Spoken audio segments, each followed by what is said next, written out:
આંકડાશાસ્ત્ર પ્રકરણ 1 સૂચકાંક વિશે આપણે વાત કરી રહ્યા છીએ। તો આજે આપણે એક અગત્યનો પોઈન્ટ ભણવાનો છે, જેમાં બોર્ડની પરીક્ષામાં 5 ગુણનો એક દાખલો પૂછાય છે, એટલે ખૂબ જ અગત્યનો ટોપિક છે, ખાસ ધ્યાન આપવું। તો વાત કરીશું સૂચકાંકની ગણતરી। તો સૂચકાંકની ગણતરી કેટલી રીતે કરી શકાય છે, ક્યારે કરવામાં આવે છે? તો જ્યારે જુદી જુદી વસ્તુઓના ભાવ અને વપરાશના જથ્થાની માહિતી આપવામાં આવી હોય ત્યારે। એટલે જુદી જુદી વસ્તુઓના શું આપ્યા હોય? ભાવ આપ્યા હોય અને એનો જથ્થો આપ્યો હોય, ત્યારે સૂચકાંક કઈ રીતે ગણવો એના માટે છે।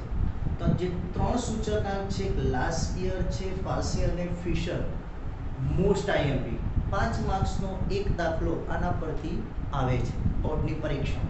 તો ખાસ ધ્યાન આપવું।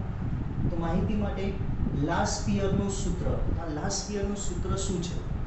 તો વસ્તુના ખર્ચ જે P0 Q0 ને ભાવ સાપેક્ષ એટલે P1/P0 ના ભાર તરીકે લેવામાં આવે છે, તેને સંકેતમાં IL વડે દર્શાવવામાં આવે છે। શાના વડે? IL વડે દર્શાવવામાં આવે છે। તો એનું સૂત્ર છે, લાસ્ટ યરના રીતે સૂચકાંક શોધવો હોય તો IL બરાબર sigma P1 Q0 upon sigma P0 Q0 ગુણ્યા 100। અને જો ટૂંકમાં યાદ રાખવું હોય તો તમારે અહીંયા યાદ રાખવાનું 1000। શું યાદ રાખીશું? 1000 P1 Q0 P0 Q0 એટલે 1000। આ લાસ્ટ યર માટે જો સૂત્ર યાદ રાખવું હોય તો આપણે 1000 યાદ રાખીશું। એ જ રીતે બીજું સૂત્ર છે પાસેનું। તો પાસેના સૂત્રમાં શું છે કે વસ્તુના ખર્ચ P0 Q1 ને, અહીંયા શું હતું? P0 Q0 ને, અને અહીંયા શું છે? P0 Q1 ને ભાવ સાપેક્ષ P1/P0 ના ભાર તરીકે લેવામાં આવે છે, તેને સંકેતમાં IP વડે દર્શાવવામાં આવે છે। શાના વડે? IP। તો IP બરાબર સૂત્ર થશે sigma P1 Q1 upon sigma P0 Q1 ગુણ્યા 100, જેને ટૂંકમાં યાદ રાખવું હોય તો 1101। શું યાદ રાખીશું? 1101। અને ઉપરને લાસ્ટ યર માટે 1000 અને પાસે માટે 1101। P1 Q1 P0 Q1। તો શું થઈ ગયું? પાસેનું સૂત્ર।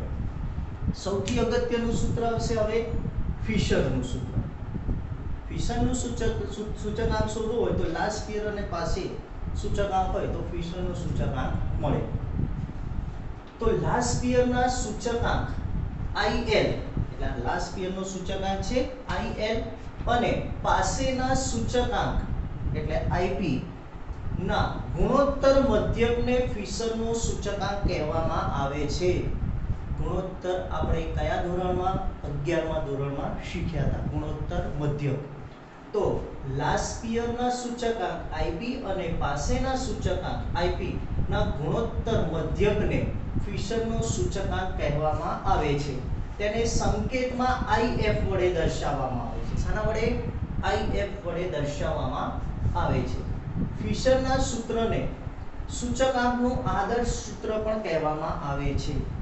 તો રકમમાં તમને એવું પણ કે સૂચકાંકનું આદર્શ સ્વરૂપ અથવા આદર્શ સૂચકાંક શોધો તો કયો કહેવાશે આપણા માટે? ફિશરનો સૂચકાંક। કોનો? ફિશરનો સૂચકાંક। એટલે યાદ રાખવાનું કે ફિશરના સૂચકાંકને આદર્શ સૂચકાંક પણ કહેવામાં આવે છે। તો એનું સૂત્ર શું છે? તો ફિશરનો સૂચકાંક શોધવો હોય તો સૂત્ર છે કે sigma P1 Q0 upon P0 Q0 ગુણ્યા sigma P1 Q1 upon sigma P0 Q1। બંનેનો ગુણોત્તર થયો, ગુણોત્તર મધ્યક, એટલે IL અને IP નો ગુણોત્તર મધ્યક એટલે ફિશરનો સૂચકાંક। આ પહેલું સૂત્ર છે। અથવા બીજું સૂત્ર એવું છે કે IF બરાબર વર્ગમૂળમાં IL ગુણ્યા IP।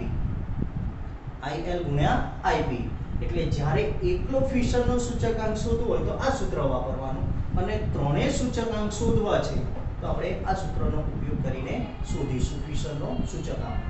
હવે આ સૂત્રમાં જ્યાં ત્રણેય સૂત્ર માટે લાસ્પિયર પાસે અને ફિશર ત્રણેય સૂત્રો માટે જ્યાં P1 એટલે આપણા માટે ચાલુ વર્ષનો ભાવ થશે, P0 એટલે આધાર વર્ષનો ભાવ થશે, Q1 એટલે ચાલુ વર્ષનો જથ્થો થશે અને Q0 એટલે આધાર વર્ષનો જથ્થો થશે. એટલે ખાસ યાદ રાખવાની ચાર વસ્તુઓ. P1 એટલે શું, P0 એટલે શું, Q1 એટલે શું અને Q0 એટલે શું. P1 એટલે ચાલુ વર્ષનો ભાવ, P0 એટલે આધાર વર્ષનો ભાવ, Q1 એટલે ચાલુ વર્ષનો જથ્થો અને Q0 એટલે આધાર વર્ષનો જથ્થો. તો આ ખાસ મોસ્ટ આઈએમપી આપણા માટે લાસ્પિયર પાસે અને ફિશર. આગળ જોઈશું ટૂંકા દાખલા માટે જીવન નિર્વાહ ખર્ચનો સૂચકાંક. તો જીવન નિર્વાહ ખર્ચનો સૂચકાંક કોને કહેવામાં આવે છે? તો સમાજના કોઈ એક નિશ્ચિત વર્ગના લોકોના કોઈ એક સમયના જીવન નિર્વાહ ખર્ચમાં આધાર વર્ષના ખર્ચની સરખામણીમાં થતા સાપેક્ષ ટકાવારી ફેરફારને તે વર્ગનો જીવન નિર્વાહ ખર્ચનો સૂચકાંક કહે છે. ઉદાહરણ તરીકે સમજીએ.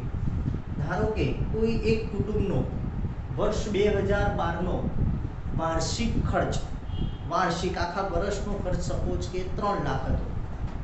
હવે ચાલુ વર્ષ એટલે વર્ષ 2020.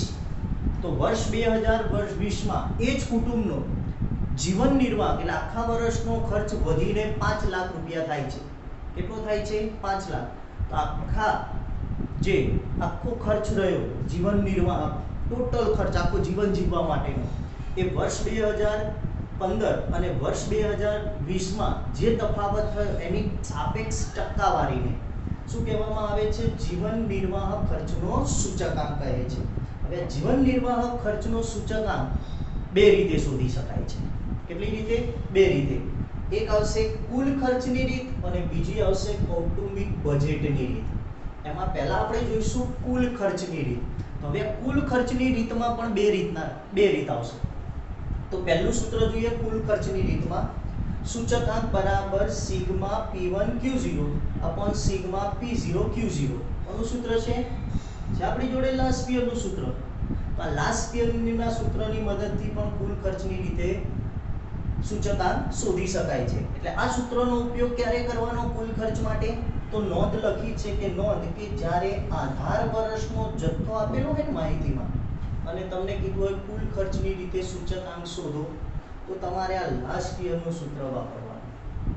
અને બીજું સૂત્ર છે કોનું છે? Sigma P1 Q1 upon sigma P0 Q1 ગુણ્યા 100 પાસેનું છે.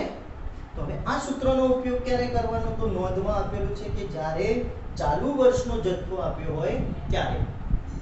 એટલે માહિતીમાં તમને ચાલુ વર્ષનો જથ્થો આપ્યો હોય તો તમે પાસેના સૂત્રથી કુલ ખર્ચની રીતે સૂચકાંક શોધી શકો છો. અને આધાર વર્ષનો જથ્થો આપ્યો હોય તો તમે પાસે અને લાસ્પિયરના સૂત્રની મદદથી શું મેળવી શકાય છે? કુલ ખર્ચની રીતે સૂચકાંક શોધી શકાય છે. એટલે કુલ ખર્ચમાં પાછી બે રીત આવશે, ખાસ ધ્યાન રાખવું. એના પછી આગળ વાત કરીએ કૌટુંબિક બજેટની રીત. કૌટુંબિક બજેટની રીત. તો એના માટેનું સૂચકાંક શોધવા માટેનું સૂત્ર છે sigma IW upon sigma W. Sigma IW upon sigma W. જ્યાં W એટલે ભાર દર્શાવે છે. શું દર્શાવે છે? I એટલે આપણા માટે તો સૂચકાંક છે જ. શું છે? સૂચકાંક. અને W એટલે શું દર્શાવે છે? ભાર. એટલે મહત્વ પણ કહેવાય આને. શું કહેવાય? મહત્વ. એટલે જ્યારે માહિતીમાં તમને ભાર આપેલો હોય ત્યારે તમે કૌટુંબિક બજેટની રીતે અથવા કીધું હોય આપેલી માહિતી પરથી કૌટુંબિક બજેટની રીતે સૂચકાંક ગણો તો તમને માહિતીમાં W આપ્યો હોય કે ન આપ્યો હોય. જો ન આપ્યો હોય તો આપણી જોડે સૂત્ર છે P0 Q0. તો P0 અને Q0 ની કિંમત આપેલી હશે. I ની કિંમત આપી હોય કે ન આપી હોય, આપી હશે તો I સૂચકાંક હશે, નહીં આપી હોય તો એની જગ્યાએ શું આપ્યું હશે? P1 P0 ની કિંમત. તો I શોધવા માટે P1 P0 ગુણ્યા 100 અને W શોધવા માટે P0 Q0. આની અંદર ત્રણ રીતના પાછા દાખલા આવશે. એક I અને W ની કિંમત આપી દીધેલી હશે. બીજું આવશે I ની કિંમત આપી હશે, W ની નહીં આપી હોય. ત્રીજી રીત બેમાંથી એકેની કિંમત આપેલી હશે નહીં. તો આ કિંમતો ના આપી હોય તો આપેલી હશે P1 P0 Q0 ની કિંમત આપેલી હશે. અને W અને I ની કિંમત શોધી કૌટુંબિક બજેટની રીતે સૂચકાંક મેળવવાનો. એના પછી એક અગત્યનું સૂત્ર છે વાસ્તવિક વેતન શોધવાનું આવશે. તો વાસ્તવિક વેતન બરાબર વેતન આપેલું હશે અને ભાગ્યા જીવન નિર્વાહ ખર્ચનો સૂચકાંક. જીવન નિર્વાહ ખર્ચનો સૂચકાંક ગુણ્યા 100 એટલે આપણા માટે શું મળશે? વાસ્તવિક વેતન. એના પછી આવશે નાણાંની ખરીદ શક્તિ. તો નાણાંની ખરીદ શક્તિ બરાબર 1/, પાછો જીવન નિર્વાહ ખર્ચનો સૂચકાંક ગુણ્યા 100. આ પણ યાદ રાખજો. નાણાંની ખરીદ શક્તિ 1/, જીવન નિર્વાહ ખર્ચનો સૂચકાંક ગુણ્યા 100. અને છેલ્લું સૂત્ર છે આપણા માટે ફુગાવાનો દર. તો ફુગાવાનો દર બરાબર ચાલુ વર્ષનો જથ્થાબંધ ભાવનો સૂચકાંક તમને આપી દીધેલો હશે માહિતીમાં બંને. એના માઈનસ એટલે ચાલુ વર્ષનો જથ્થાબંધ ભાવનો સૂચકાંક માઈનસ અગાઉના વર્ષનો જથ્થાબંધ ભાવનો સૂચકાંક ભાગ્યા અગાઉના વર્ષનો જથ્થાબંધ ભાવનો સૂચકાંક ગુણ્યા 100. એ બંને માહિતી તમને આપી દીધેલી જ હશે. આ સૂત્રો ખાસ યાદ રાખવા. એક સ્ક્રીનશોટ લઈ લો પહેલા.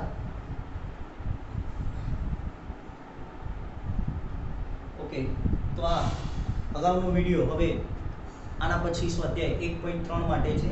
તો ખાસ આ સૂત્રો તૈયાર કરી લેવા અને એની નોટ્સ બનાવી દેવી.